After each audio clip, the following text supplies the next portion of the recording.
xam nga li ñu naan 24 décembre ci la Issa judd dafa am ñu ci ànd am ñu ci ànd même catholique yi am na ñoo xam ne feetooguñu Noël seen Noël mi ngi ca kanam 31 décembre bii ñu ilaan ca lañ ko ngénte am na catholique ko nangu Issa ci wàll calendrier jant bi xamuñ kañ la judd daf leen réere xeeti catholique bu nekk rek am na bés bu mu téye ne Noël la waaye mbokk yi Noël dafa aram ci ummatu Muhammad julli di ci jënd ay cadeau julli di jox seen njaboot cadeau ci Noël wala ay feeti catholique yi la ñuy def dafa aram de la ñuy def dafa aram de boo ci toggee rek boo ko lekkee sa jëf màbb na kan moo mus a gis gàmmu Seydina Muhammad catholique def ci tànt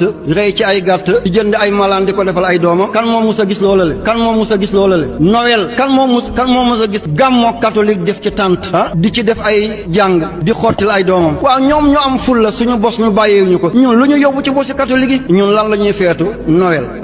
jour de l'an janvier Pentecôte Ascension Toussaint lan la ci xeetu Muhammad moom xeetu Muhammad li ñu moom mooy tabaski korité laylatul qadr nisfu Shaaban laylatul isra wal